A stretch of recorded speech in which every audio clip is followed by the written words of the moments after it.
Hello बच्चों, आप सभी को हमारे यूट्यूब चैनल में फिर से स्वागत है। कल हम लोग जहाँ तक पढ़ चुके थे उससे आगे आज हम लोग पढ़ते हैं।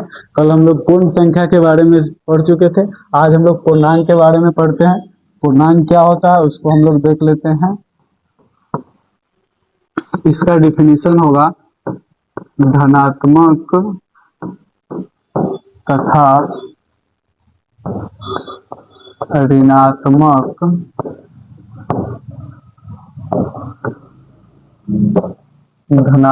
ऋणात्मक तथा शून्य को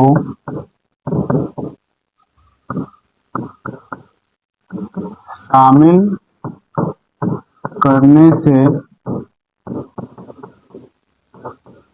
पूर्णांक प्राप्त होता है।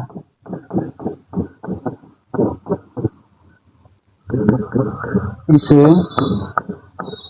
जेड से सूचित करते हैं।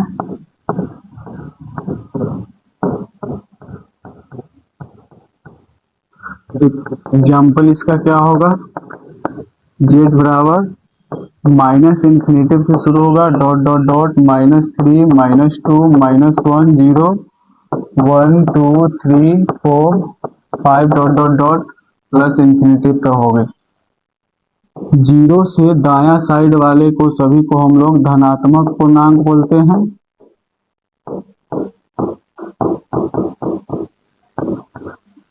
इसको जेड प्लस से सूचित करते हैं और जीरो से बायां साइड वाले को हम लोग ऋणात्मक पूर्णांक बोलते हैं।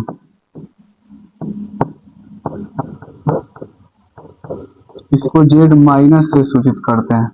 ठीक है, इसके बाद हम लोग आगे बढ़ते हैं। इसके बाद आगे क्या होगा, आगे इसमें आएगा एक होता है सम संख्या,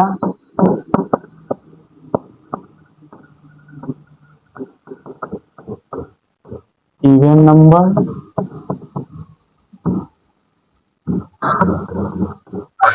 वैसी संख्या जिसे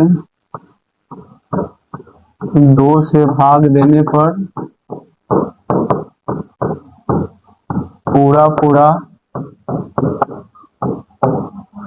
कट जाता है या विभाजित हो जाती है, उसे सम संख्या कहते हैं।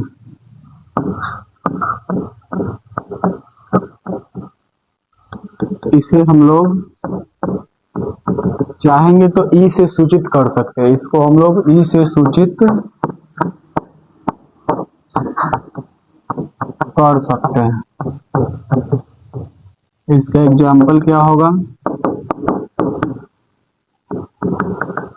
2 4 6 8 10 डॉट डॉट डॉट इंफिनिटिव तक जाएगी और इसमें एक और ऐड हो जाता है जीरो। जीरो 2 से कट जाती है, इसीलिए जीरो भी एक क्या है, सम संख्या ही है। ठीक है, इसके बाद हम लोग आते हैं नेक्स्ट नंबर पे, विषम संख्या, ऑड नंबर,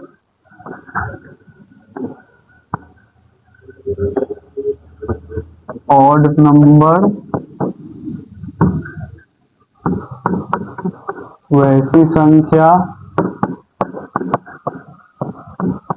जो 2 से पूरा ना कटे या ना विभाजित हो, उसे विषम संख्या कहते हैं। विषम संख्या कहते हैं। इसे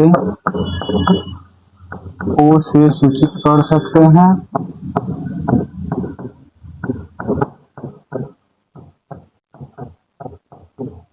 इसे ओ से सूचित कर सकते हैं। इसका एग्जाम्पल क्या हो जाएगी,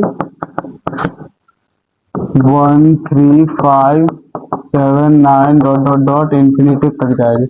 ये हो गया विषम संख्या। विषम संख्या क्या होता है? जो दो से पूरा पूरा नहीं कटता है उसको हम लोग विषम संख्या कहते हैं। इसे ओ से हम लोग सूचित कर सकते हैं। और इसका एग्जाम्पल 1 3 5 7 9 11 11 13 15 17 ये सब होता है क्या? विषम संख्या, जो दो से पूरा पूरा नहीं कटता है। इसके बाद आता है आपका नेक्स्ट नंबर भाज्य संख्या, जिसको हम लोग अंग्रेजी में कंपोजिट नंबर कहते हैं।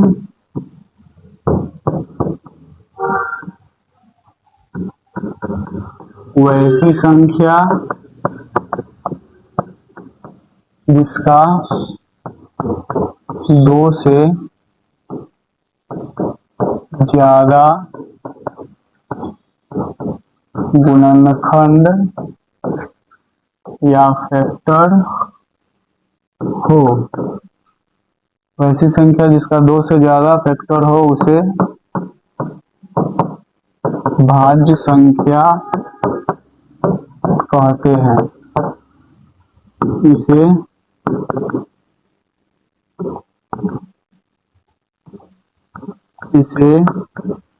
सी से सूचित कर सकते हैं।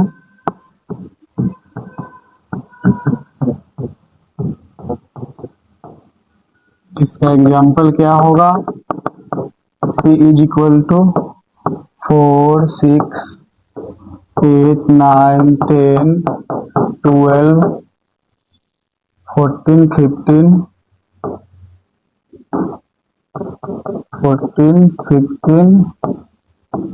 16 18 etc। ये सबसे छोटी भाज्य संख्या होती है, सबसे छोटी।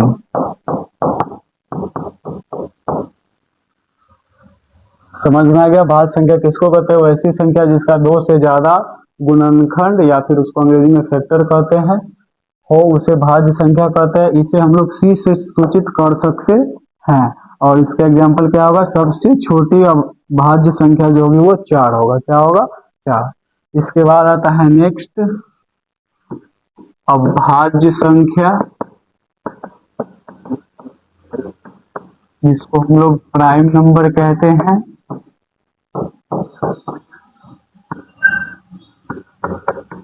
वैसी संख्या जिसका केवल दो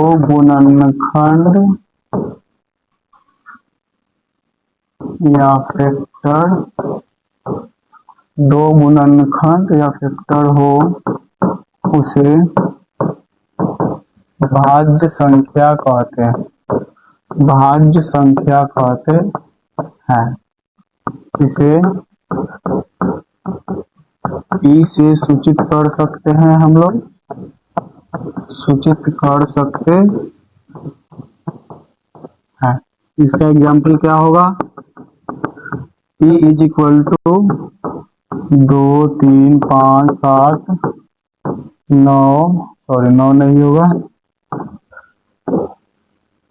11 13 17 19 ... बहुत सारी संख्या होगी। इसमें याद रखना है सबसे छोटी जो होगी वो भाज्य संख्या क्या होगी? 2 होगी।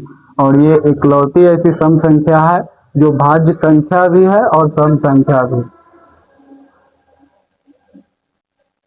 अभाज्य संख्या, सॉरी ये गलती से अब अभाज्य लिखा गया था, वो अभाज्य होगी। ठीक है। इसमें एक चीज नहीं बताया पीछे वाला में, क्या नहीं बताया? इसका जो फैक्टर होता है ये 2 से ज्यादा होता है। 1 से भी कटेगी, 2 से भी कटेगी और 4 से भी कटेगा। 1 2 3 यानी कि 2 से ज्यादा फैक्टर हो रहा है, इसीलिए इसको हम लोग भाज्य संख्या कहते थे। और नेक्स्ट वाला में क्या बताए थे आप लोग को? अभाज्य संख्या। अभाज्य संख्या में जिसका केवल 2 फैक्टर हो, जैसे 2 का, ये 1 से कटेगी और 2 से कटेगी, इसके अलावा किसी भी संख्या से नहीं कटेगी। चाहे कोई भी ले लेंगे इसमें से, जैसे 17 ही ले लीजिए, ये भी आपका 1 से कटेगा या फिर 17 से कटेगा, बाद बाकी किसी से नहीं कटेगा। आज हम लोग इतना ही पढ़ते हैं, इससे आगे हम हेलो बच्चों, कल हम लोग रियल नंबर के बारे में पढ़ रहे थे, उसी में आगे बढ़ने का प्रयास करते हैं। आगे पढ़ते हैं क्या होता है देखते हैं। उसमें आगे हम लोग को करना क्या है? सअभाज्य संख्या,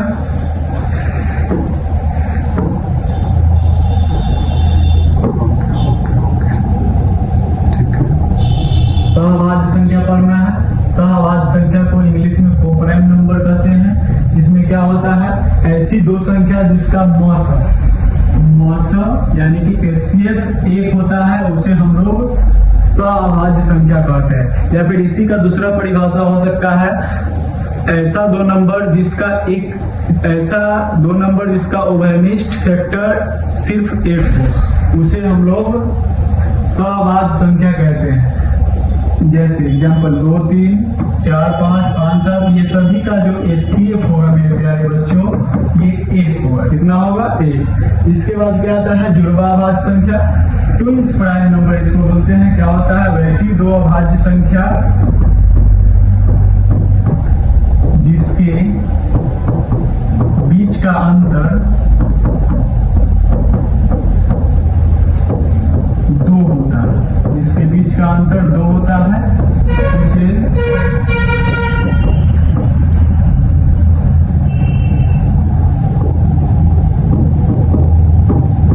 जुड़वा भाज्य संख्या कहते हैं। जुड़वा भाज्य संख्या कहते हैं। इसका एग्जाम्पल क्या होगा, 3, 5, दोनों के बीच में 2 का अंतर है। 5, 7, दोनों के बीच में 2 का अंतर है। 11, 13, दोनों के बीच में 2 का अंतर है। और बहुत सारी ऐसी संख्याएं होगी जो जुड़वा अभाज्य संख्या होगी। जैसे 3, 5, 5, 7, 11, 13, दोनों के बीच का डिफरेंस कितना है? 2 है। दोनों के बीच का डिफरेंस कितना है? 2। इसके बाद नेक्स्ट नंबर क्या आता है, उसके बारे में हम लोग पढ़ते हैं। नेक्स्ट नंबर आता है जो आपके लिए इंपॉर्टेंट होगा, परिमेय संख्या। परिमेय संख्या को इंग्लिश में रेशनल नंबर कहते हैं।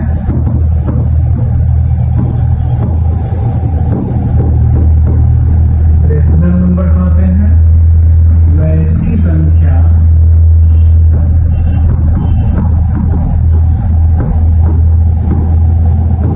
जिसे P/Q के रूप में लिखा जाता है, उसे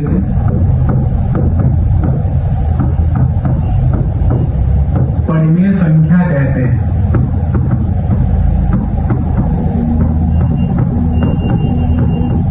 उसे परिमेय संख्या कहते हैं। इसे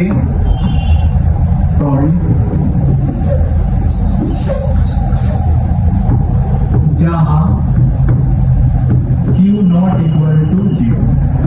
इसका मतलब क्या होगा मेरे प्यारे बच्चों, Q का मान कभी भी 0 के बराबर नहीं होगा। Q का मान कभी भी 0 के बराबर नहीं होगा। इसे कैपिटल Q से सूचित करते हैं।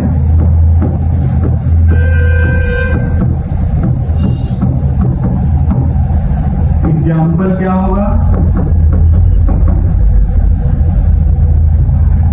0, 1, 2, -2, -5/7, 2/3, 5/8, 11/17, ... ये सभी संख्या है परिमेय संख्या है। क्यों परिमेय संख्या है? क्योंकि इसको हम लोग P/Q के रूप में लिख सकते हैं। अब बच्चों आप लोग के मन में एक सवाल होगी, सवाल क्या होगी, ये 0 परिमेय संख्या कैसे है?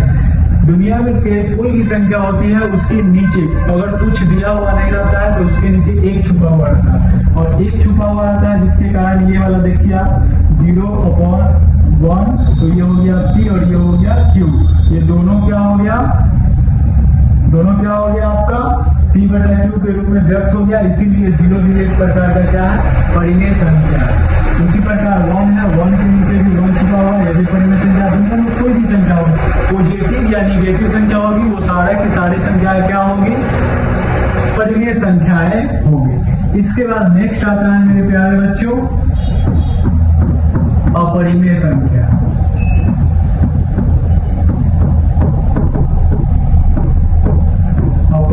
संख्या क्या होती है?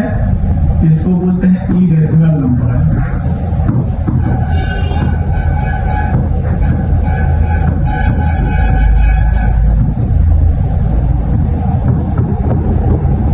वैसी संख्या जिसे P/Q के रूप में नहीं लिखा जाता,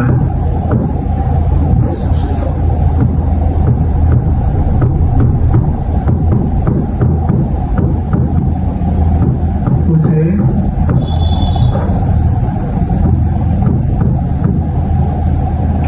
अपरिमेय संख्या कहते हैं।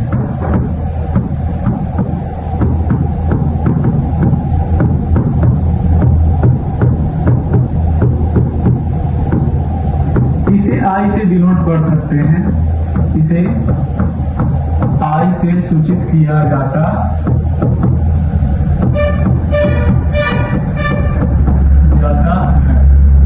इसका एग्जाम्पल क्या होगा? √2, √3, √5, √7, √9, सॉरी √9 नहीं होगा, √8 होगा, 11 होगा, 10 होगा, ./. ये सारी की सारी संख्याएं जो है वो आपका क्या है? अपरिमेय संख्या। अपरिमेय संख्या एक और होती है जिसको हम लोग पाई बोलते हैं। क्या बोलते हैं? पाई। पाई भी एक प्रकार का क्या है? अपरिमेय संख्या है। क्या है? अपरिमेय संख्या है। आपको कभी कभी एग्जाम में बहुत सिंपल क्वेश्चन पूछ लेती है। क्या पूछ लेती है? सिर्फ पाई एक डैश संख्या है। पाई एक डैश संख्या है। ऑप्शन क्या दे देता है मेरे प्यारे बच्चों? परिमेय। दूसरा ऑप्शन क्या दे देगा? अपरिमेय। और तीसरा में दे देगा A and B दोनों। और चौथा में दे देगा इनमें से कोई नहीं। इनमें से कोई नहीं। तो आप लोग जानते ही हैं क्या होगा? पाई एक क्या है? अपरिमेय संख्या है। तो अपरिमेय संख्या होगी। आप लोग कभी भी दोनों में नहीं लगाएंगे, कभी भी दोनों में नहीं लगाएंगे। आप लोग हमेशा किस में लगाएंगे? पाई एक अपरिमेय संख्या है। पाई को क्या होता है? तो पाई को हम लोग P/Q के रूप में नहीं बदल सकते, इसीलिए इसको हम लोग अपरिमेय संख्या कहते हैं। इसके बाद आपका चैप्टर का जो नाम दिया गया है वही आता है, वास्तविक संख्या। ये सारी संख्या जितनी भी हम लोगों ने पढ़ी है वो सारी की सारी संख्या है वास्तविक संख्या के अंतर्गत ही हम लोग को पढ़ना है। ठीक है, इसीलिए आइए उसको देखते हैं हम लोग। वास्तविक संख्या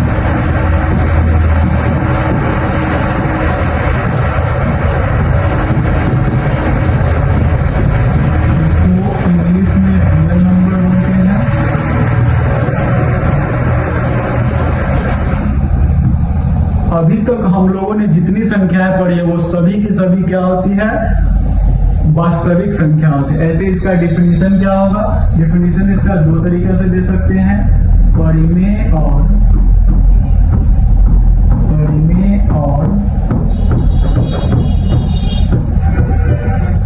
अपरिमेय संख्या के संग्रह या फिर समूह को वास्तविक संख्या कहते हैं।